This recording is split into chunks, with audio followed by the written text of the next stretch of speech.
সালমা, আজ আমি খুব খুশি। এই যাকে আমি এতদিন ধরে ভালোবাসছি, আজ তাকে আমি কাছে পেয়ে গেছি। তোকে না আমি বড় গিফট দেবো, এই কারণ তুই যেটা বলেছিলি সেটা আজকে সত্যি হয়েছে। ওই দেখ আমার না দেখা ভালোবাসা। পাগলিটা আমাকে ফোন সুইচ অফ করে না, খুব চালিয়েছে। তুমিও কি আমাকে কম জ্বালিয়েছো নাকি? মাহিনুর, তোমার সাথে পরিচয় করে দিই, এই সেই সালমা। তুমি সেই সালমা যে আমাদের কবে দেখা হবে না হবে তার ভবিষ্যৎবাণী করেছিলে? তার জন্য থ্যাংক ইউ।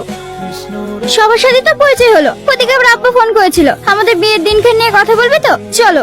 ঠিক আছে চলো। এই তোরা থাক তাহলে, আসছি। সালমা, তুই এত ভেঙে পড়িস না, একটু শান্ত হ। কি করে শান্ত হবো? টনিকে আমি এত ভালোবাসি, তারপর অন্য একটা মেয়েকে দেখে আমি কি করে মেনে নেব?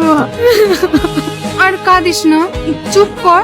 আমি অবাক হয়ে যাচ্ছি, তোর আংটি পড়ে আছে, তুই টনিকে ভালোবাসিস, মাঝখান থেকে ওই মেয়েটা কোথা থেকে আসলো? আমি কিচ্ছু জানিনি, আমি মনে হয় টনিকে পাবো না। না না, টনি তোরই হবে। কি করে হবে?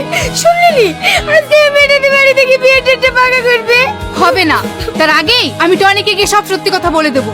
না, তুই ওকে কিচ্ছু বলবি না। ও যদি আমার ভালোবাসা অস্বীকার করে তাহলে সব থেকে বেশি কষ্ট আমি পাবো।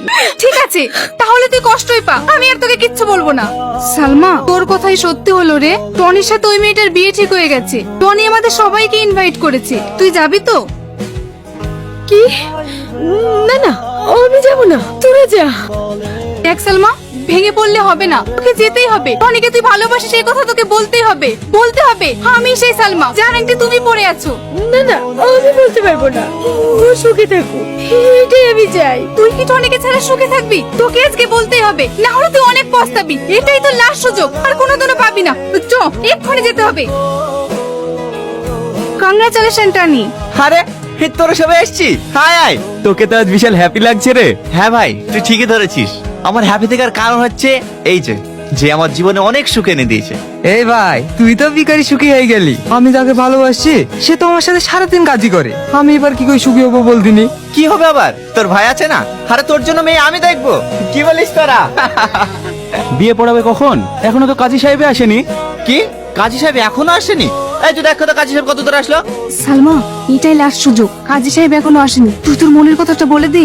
না, আমি বলতে পারবো না। দেখ, তুই যদি টনিকে সারা জীবনের মতো পেতে চাস তাহলে তুই তোর মনের কথা বলে দেগা, এটাই তোর লাস্ট সুযোগ। টনি, তোর সাথে আমার কিছু কথা আছে। কি রে, তুই কাঁদছিস কেন? টনি, আমি তোকে অনেক ভালোবাসি। তুই এসব কি বলছিস? তুই ঠিক আছিস তো? আজকে আমার বিয়ে। হ্যাঁ, আমি ঠিকই বলছি। তুই হাতে যে আংটিটা পরে আছিস ওই আংটিটা আমার। আমি তো সে না দেখা ভালোবাসা, যার সাথে তুই প্রতিদিন রাতে ফোনে কথা বলতিস। আমি তোকে না পেলে বাঁচবো না টনি, তোকে আমি অনেক ভালোবাসি।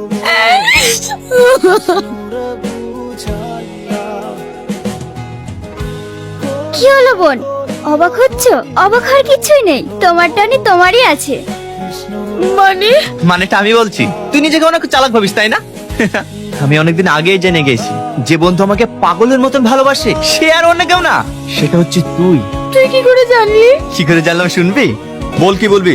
দেখ টনি, তোর সাথে যেটা হয়েছে খুবই অন্যায় হয়েছে, তাই আমি সালমার হয়ে তোর কাছে ক্ষমা চাইতে এসেছি। খবরদার অন্য আমার সামনে উচ্চারণ করবি নি, ওকে আমি ঘৃণা করি। তুই ওকে ঘৃণা করতে পারিস, কিন্তু ও তোকে অনেক ভালোবাসে। ভালোবাসে?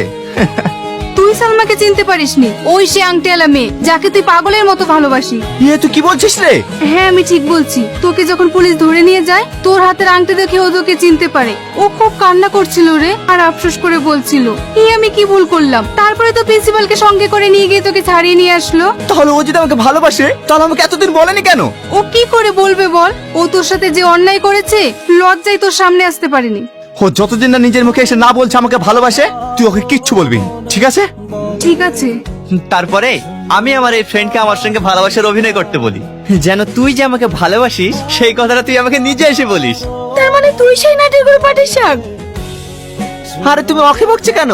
তুমি আমাদেরকে এতদিন জ্বালিয়েছো, আমরাও তোমাকে একটু জ্বালিয়েছি, একটু সহ্য করো।